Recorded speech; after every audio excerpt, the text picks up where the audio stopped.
Shortly before 10 the next morning, I stood with one small valise in front of Hammond's drugstore in Old Market Square, waiting for the Innsmouth bus. As the hour for its arrival drew near, I noticed a general drift of the loungers to other places up the street, or to the ideal lunch across the square. Evidently the ticket agent had not exaggerated the dislike which local people bore toward Innsmouth and its denizens. In a few moments, a small motor coach of extreme decrepitude and dirty gray color rattled down State Street, made a turn, and drew up at the curb beside me. I felt immediately that it was the right one, a guess which the half-illegible sign on the windshield, Arkham, Innsmouth, Newport, soon verified. There were only 3 passengers, dark, unkempt men of sullen visage and somewhat youthful cast, and when the vehicle stopped, they clumsily shambled out and began walking up State Street in a silent, almost furtive fashion. The driver also alighted, and I watched him as he went into the drugstore to make some purchase. This, I reflected, must be the Joe Sargent mentioned by the ticket agent, and even before I noticed any details, there spread over me a wave of spontaneous aversion which could be neither checked nor explained. It suddenly struck me as very natural that the local people should not wish to ride on a bus owned and driven by this man, or to visit any oftener than possible the habitat of such a man and his kinsfolk. When the driver came out of the store, I looked at him more carefully and tried to determine the source of my evil impression. He was a thin, stoop-shouldered man not much under 6 feet tall, dressed in shabby blue civilian clothes and wearing a frayed gray golf cap. His age was perhaps 35, but the odd, deep creases in the side of his neck made him seem older when one did not study his dull, expressionless face. He had a narrow head, bulging, watery blue eyes that seemed never to wink, a flat nose, a receding forehead and chin, and singularly undeveloped ears. His long, thick lip and coarse-pored, grayish cheeks seemed almost beardless, except for some sparse yellow hairs that straggled and curled in irregular patches, and in places the surface seemed queerly irregular, as if peeling from some cutaneous disease. His hands were large and heavily veined, and had a very unusual grayish-blue tinge.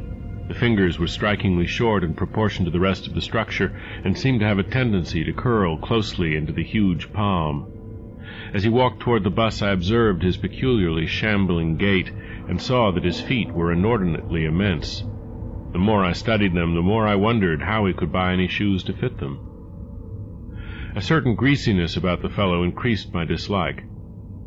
He was evidently given to working or lounging around the fish docks, and carried with him much of their characteristic smell. Just what foreign blood was in him I could not even guess. His oddities certainly did not look Asiatic, Polynesian, Levantine, or Negroid, yet I could see why the people found him alien. I myself would have thought of biological degeneration rather than alienage. I was sorry when I saw that there would be no other passengers on the bus. Somehow I did not like the idea of riding alone with this driver. But as leaving time obviously approached, I conquered my qualms and followed the man aboard, extending him a $1 bill and murmuring the single word, Innsmouth. He looked curiously at me for a second as he returned 40 cents change without speaking. I took a seat far behind him, but on the same side of the bus, since I wished to watch the shore during the journey. At length the decrepit vehicle started with a jerk and rattled noisily past the old brick buildings of State Street amidst a cloud of vapor from the exhaust.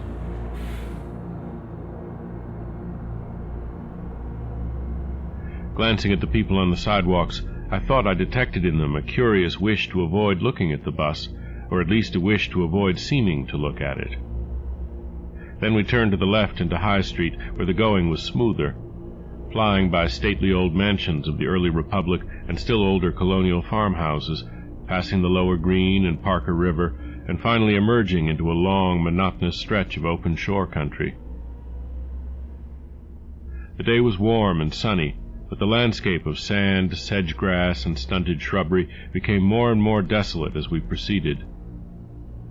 Out the window I could see the blue water and the sandy line of Plum Island, and we presently drew very near the beach as our narrow road veered off from the main highway to Rowley and Ipswich. There were no visible houses, and I could tell by the state of the road that traffic was very light hereabouts. The small, weather-worn telephone poles carried only 2 wires.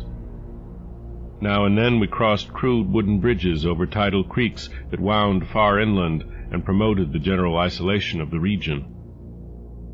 Once in a while I noticed dead stumps and crumbling foundation walls above the drifting sand, and recalled the old tradition quoted in one of the histories I had read that this was once a fertile and thickly settled countryside. The change, it was said, came simultaneously with the Innsmouth epidemic of 1846, and was thought by simple folk to have a dark connection with hidden forces of evil. Actually, it was caused by the unwise cutting of woodlands near the shore, which robbed the soil of its best protection and opened the way for waves of wind-blown sand. At last we lost sight of Plum Island and saw the vast expanse of the open Atlantic on our left. Our narrow course began to climb steeply, and I felt a singular sense of disquiet in looking at the lonely crest ahead where the rutted roadway met the sky. It was as if the bus were about to keep on in its ascent, leaving the sane earth altogether and merging with the unknown arcana of upper air and cryptical sky. The smell of the sea took on ominous implications, and the silent driver's bent, rigid back and narrow head became more and more hateful. As I looked at him, I saw that the back of his head was almost as hairless as his face, having only a few straggling yellow strands upon a gray, scabrous surface. Then we reached the crest and beheld the outspread valley beyond, where the Monoxet joins the sea just north of the long line of cliffs that culminate in Kingsport Head and veer off toward Cape Ann. On the far, misty horizon, I could just make out the dizzy profile of the head, topped by the queer ancient house of which so many legends are told, but for the moment all my attention was captured by the nearer panorama just below me.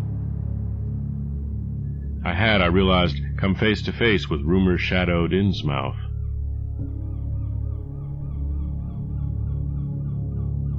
It was a town of wide extent and dense construction, yet one with a portentous dearth of visible life.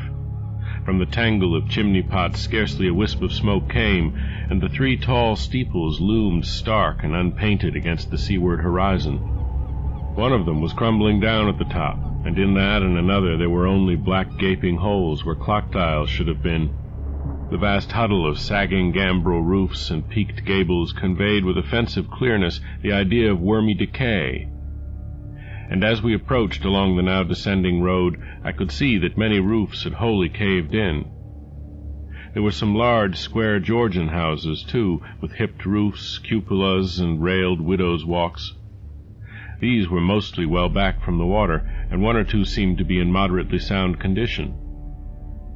Stretching inland from among them, I saw the rusted, grass-grown line of the abandoned railway, with leaning telegraph poles now devoid of wires and the half-obscured lines of the old carriage roads to Rowley and Ipswich. The decay was worst close to the waterfront, though in its very midst I could spy the white belfry of a fairly well-preserved brick structure which looked like a small factory. The harbor, long clogged with sand, was enclosed by an ancient stone breakwater, on which I could begin to discern the minute forms of a few seated fishermen, and at whose end were what looked like the foundations of a bygone lighthouse. A sandy tongue had formed inside this barrier, and upon it I saw a few decrepit cabins, moored dories, and scattered lobster pots. The only deep water seemed to be where the river poured out past the belfried structure and turned southward to join the ocean at the breakwater's end.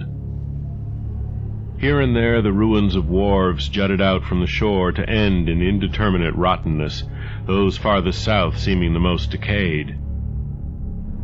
And far out at sea, despite a high tide, I glimpsed a long, black line scarcely rising above the water, yet carrying a suggestion of odd, latent malignancy. This I knew must be Devil Reef. As I looked, a subtle, curious sense of beckoning seemed superadded to the grim repulsion, and oddly enough, I found this overtone more disturbing than the primary impression. We met no one on the road, but presently began to pass deserted farms in varying stages of ruin. Then I noticed a few inhabited houses with rags stuffed in the broken windows and shells and dead fish lying about the littered yards. Once or twice I saw listless-looking people working in barren gardens or digging clams on the fishy-smelling beach below, and groups of dirty, simian-visaged children playing around weed-grown doorsteps. Somehow these people seemed more disquieting than the dismal buildings, for almost every one had certain peculiarities of face and motions which I instinctively disliked without being able to define or comprehend them. For a second I thought this typical physique suggested some picture I had seen, perhaps in a book, under circumstances of particular horror or melancholy, but this pseudo-recollection passed very quickly. As the bus reached a lower level, I began to catch the steady note of a waterfall through the unnatural stillness. The leaning, unpainted houses grew thicker, lined both sides of the road, and displayed more urban tendencies than did those we were leaving behind. The panorama ahead had contracted to a street scene, and in spots I could see where a cobblestone pavement and stretches of brick sidewalk had formerly existed. All the houses were apparently deserted, and there were occasional gaps where tumble-down chimneys and cellar walls told of buildings that had collapsed. Pervading everything was the most nauseous, fishy odor imaginable. Soon cross-streets and junctions began to appear, those on the left leading to shoreward realms of unpaved squalor and decay, while those on the right showed vistas of departed grandeur. So far I had seen no people in the town, but there now came signs of a sparse habitation, curtained windows here and there, and an occasional battered motor car at the curb. Pavement and sidewalks were increasingly well-defined, and though most of the houses were quite old, wood and brick structures of the early 19th century, they were obviously kept fit for habitation. As an amateur antiquarian, I almost lost my olfactory disgust and my feeling of menace and repulsion amidst this rich, unaltered survival from the past. But I was not to reach my destination without one very strong impression of poignantly disagreeable quality. The bus had come to a sort of open concourse or radial point with churches on two sides and the bedraggled remains of a circular green in the center, and I was looking at a large pillared hall in the right-hand junction ahead. The structure's once white paint was now gray and peeling, and the black and gold sign on the pediment was so faded that I could only with difficulty make out the words, Esoteric Order of Dagon. This, then, was the former Masonic Hall, now given over to a degraded cult. As I strained to decipher this inscription, my notice was distracted by the raucous tones of a cracked bell across the street, and I quickly turned to look out the window on my side of the coach. The sound came from a squat-towered stone church of manifestly later date than most of the houses, built in a clumsy Gothic fashion and having a disproportionately high basement with shuttered windows. Though the hands of its clock were missing on the side I glimpsed, I knew that those hoarse strokes were telling the hour of 11. Then suddenly all thoughts of time were blotted out by an onrushing image of sharp intensity and unaccountable horror which had seized me before I knew what it really was. The door of the church basement was open, revealing a rectangle of blackness inside, and as I looked, a certain object crossed, or seemed to cross, that dark rectangle, burning into my brain the momentary conception of nightmare, which was all the more maddening because analysis could not show a single nightmarish quality about it. It was a living object, the first except the driver that I had seen since entering the compact part of the town, and had I been in a steadier mood, I would have found nothing whatever of terror in it.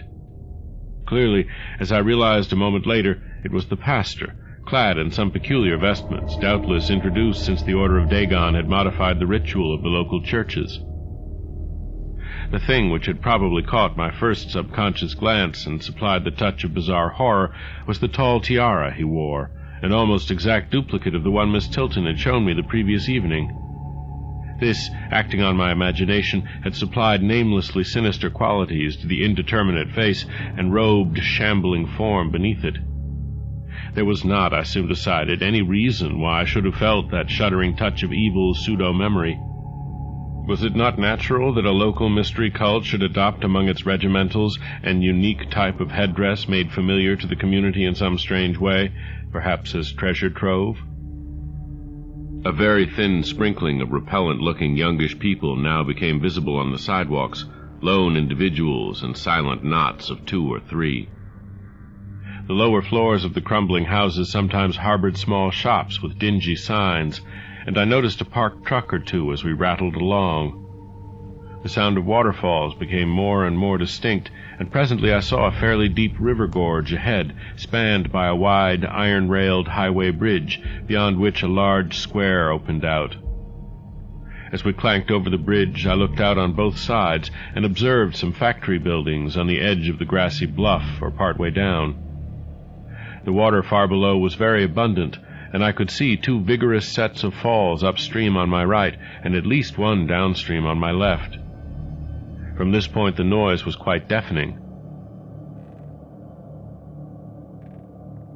Then we rolled into the large semicircular square across the river and drew up on the right-hand side in front of a tall, cupola-crowned building with remnants of yellow paint and with a half-effaced sign proclaiming it to be the Gilman House.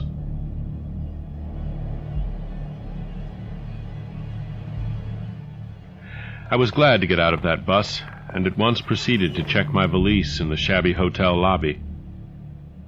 There was only one person in sight, an elderly man without what I had come to call the Innsmouth look, and I decided not to ask him any of the questions which bothered me, remembering that odd things had been noticed in this hotel.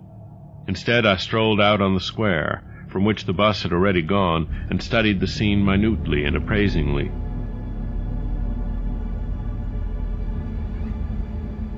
One side of the cobblestoned open space was the straight line of the river. The other was a semicircle of slant-roofed brick buildings of about the 1800 period, from which several streets radiated away to the southeast, south, and southwest. Lamps were depressingly few and small, all low-powered incandescents, and I was glad that my plans called for departure before dark, even though I knew the moon would be bright. The buildings were all in fair condition, and included perhaps a dozen shops in current operation, of which one was a grocery of the First National chain, others a dismal restaurant, a drugstore, and a wholesale fish dealer's office, and still another, at the eastern extremity of the square near the river, an office of the town's only industry, the Marsh Refining Company. There were perhaps 10 people visible, and 4 or 5 automobiles and motor trucks stood scattered about. I did not need to be told that this was the civic center of Innsmouth. Eastward I could catch blue glimpses of the harbor against which rose the decaying remains of 3 once beautiful Georgian steeples. And toward the shore on the opposite bank of the river I saw the white belfry surmounting what I took to be the Marsh Refinery. For some reason or other I chose to make my first inquiries at the chain grocery, whose personnel was not likely to be native to Innsmouth. I found a solitary boy of about 17 in charge, and was pleased to note the brightness and affability which promised cheerful information. He seemed exceptionally eager to talk, and I soon gathered that he did not like the place, its fishy smell, or its furtive people. A word with any outsider was a relief to him. He hailed from Arkham, boarded with a family who came from Ipswich, and went back home whenever he got a moment off. His family did not like him to work in Innsmouth, but the chain had transferred him there, and he did not wish to give up his job. There was, he said, no public library or chamber of commerce in Innsmouth, but I could probably find my way about. The street I had come down was Federal.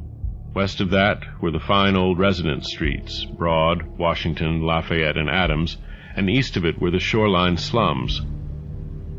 It was in these slums, along Main Street, that I would find the old Georgian churches, but they were all long abandoned. It would be well not to make oneself too conspicuous in such neighborhoods, especially north of the river, since the people were sullen and hostile. Some strangers had even disappeared. Certain spots were almost forbidden territory, as he had learned at considerable cost. One must not, for example, linger much around the Marsh Refinery, or around any of the still-used churches, or around the pillared Order of Dagon Hall at New Church Green.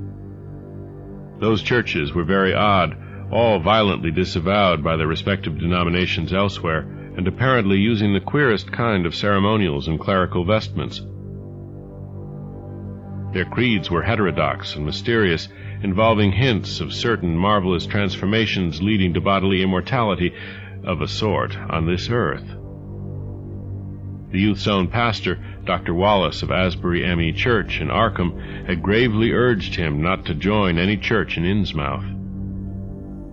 As for the Innsmouth people, the youth hardly knew what to make of them. They were as furtive and seldom seen as animals that live in burrows, and one could hardly imagine how they passed the time apart from their desultory fishing. Perhaps, judging from the quantities of bootleg liquor they consumed, they lay for most of the daylight hours in an alcoholic stupor. They seemed sullenly banded together in some sort of fellowship and understanding, despising the world as if they had access to other and preferable spheres of entity. Their appearance, especially those staring, unwinking eyes which one never saw shut, was certainly shocking enough, and their voices were disgusting. It was awful to hear them chanting in their churches at night, and especially during their main festivals or revivals, which fell twice a year on April 30th and October 31st. They were very fond of the water and swam a great deal in both river and harbor. Swimming races out to Devil Reef were very common, and everyone in sight seemed well able to share in this arduous sport. When one came to think of it, it was generally only rather young people who were seen about in public, and of these the oldest were apt to be the most tainted-looking. When exceptions did occur, they were mostly persons with no trace of aberrancy, like the old clerk at the hotel. One wondered what became of the bulk of the older folk, and whether the Innsmouth look were not a strange and insidious disease phenomenon which increased its hold as years advanced. Only a very rare affliction, of course, could bring about such vast and radical anatomical changes in a single individual after maturity, changes involving osseous factors as basic as the shape of the skull. But then even this aspect was no more baffling and unheard of than the visible features of the malady as a whole.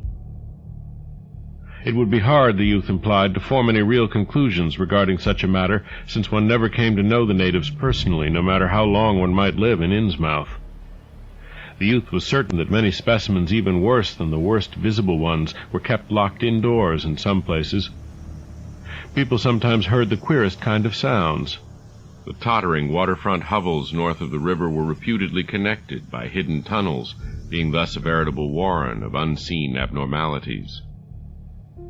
What kind of foreign blood, if any, these beings had, it was impossible to tell. They sometimes kept certain especially repulsive characters out of sight when government agents and others from the outside world came to town.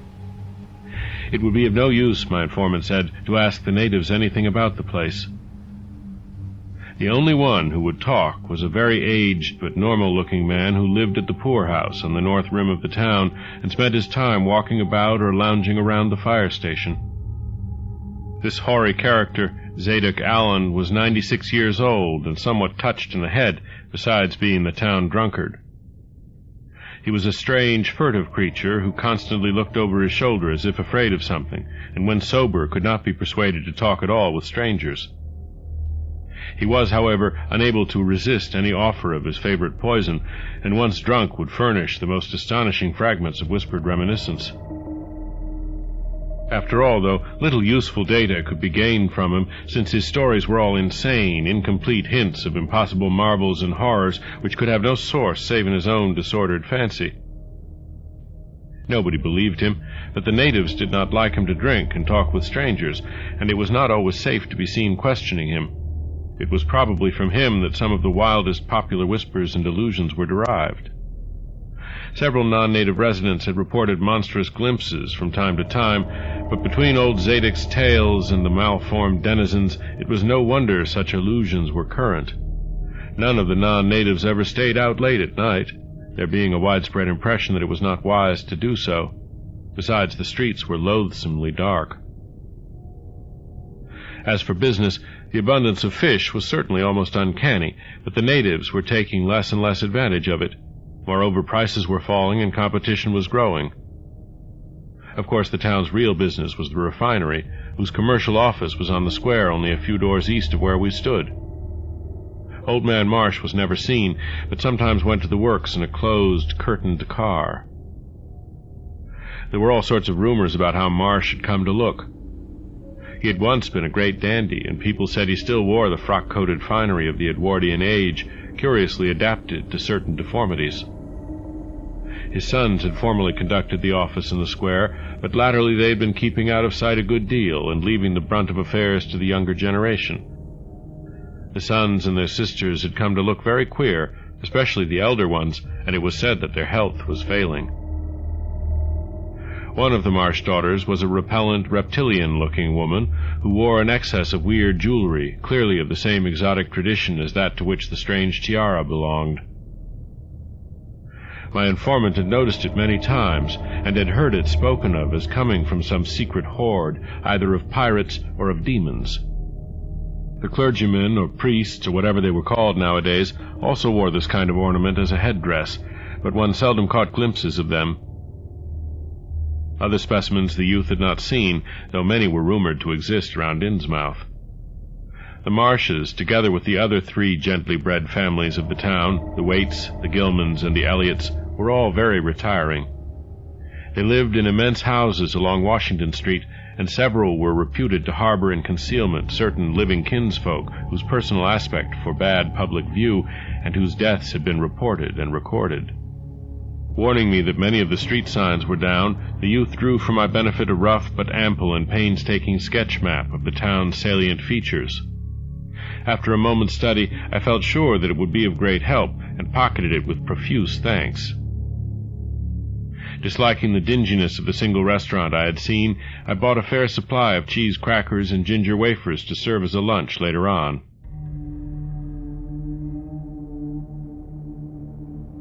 My program, I decided, would be to thread the principal streets, talk with any non-natives I might encounter, and catch the 8 o'clock coach for Arkham.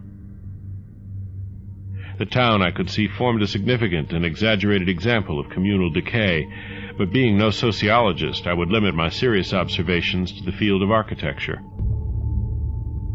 Thus I began my systematic, though half-bewildered tour of Innsmouth's narrow, shadow-blighted ways.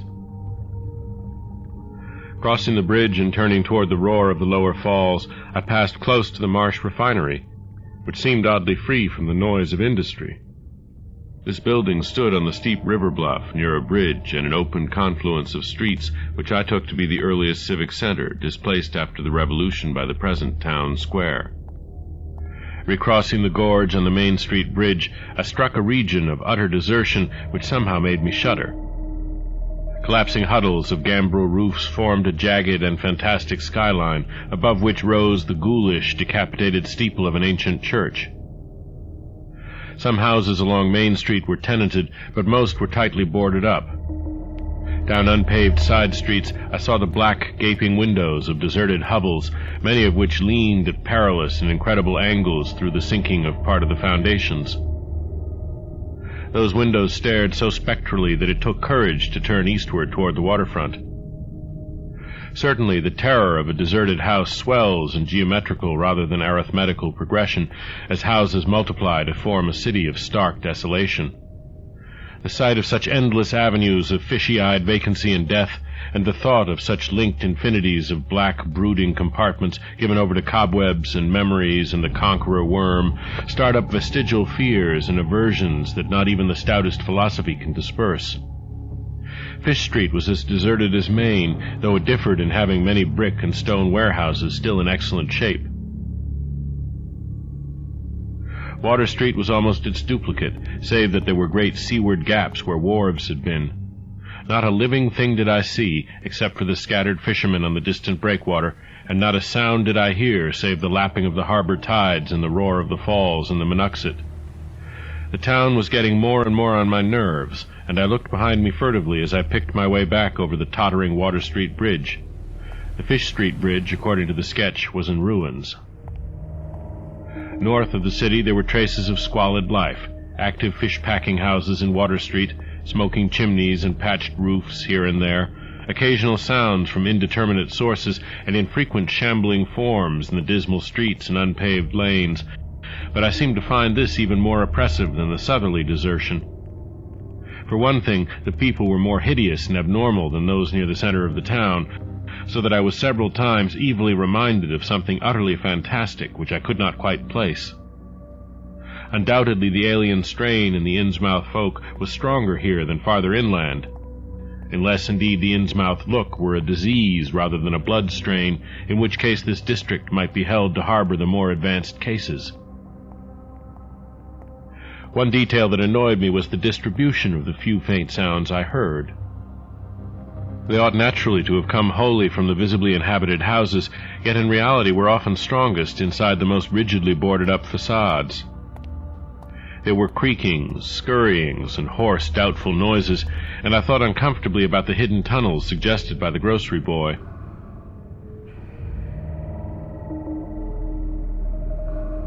Suddenly I found myself wondering what the voices of those denizens would be like. I had heard no speech so far in this quarter, and was unaccountably anxious not to do so.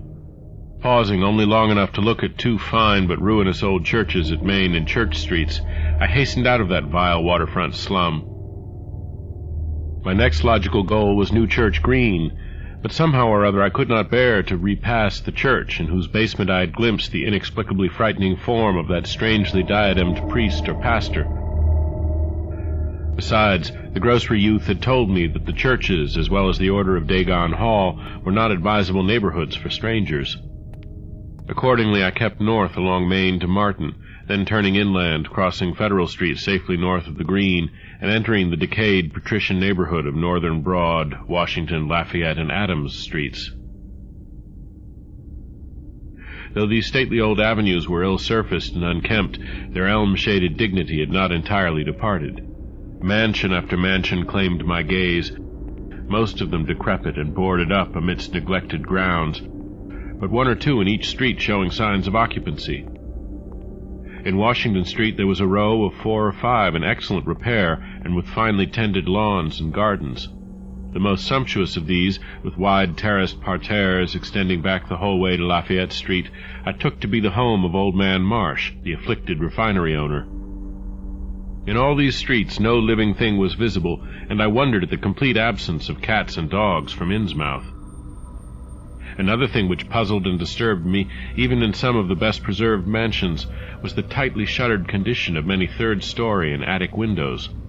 Furtiveness and secretiveness seemed universal in this hushed city of alienage and death, and I could not escape the sensation of being watched from ambush on every hand by sly, staring eyes that never shut. I shivered as the cracked stroke of 3 sounded from a belfry on my left. Too well did I recall the squat church from which those notes came. Following Washington Street toward the river, I now faced a new zone of former industry and commerce, noting the ruins of a factory ahead, and seeing others with the traces of an old railway station and covered railway bridge beyond, up the gorge on my right. The uncertain bridge now before me was posted with a warning sign, but I took the risk and crossed again to the south bank, where traces of life reappeared. Furtive, shambling creatures stared cryptically in my direction, and more normal faces eyed me coldly and curiously. Innsmouth was rapidly becoming intolerable, and I turned down Payne Street toward the square in the hope of getting some vehicle to take me to Arkham before the still distant starting time of that sinister bus.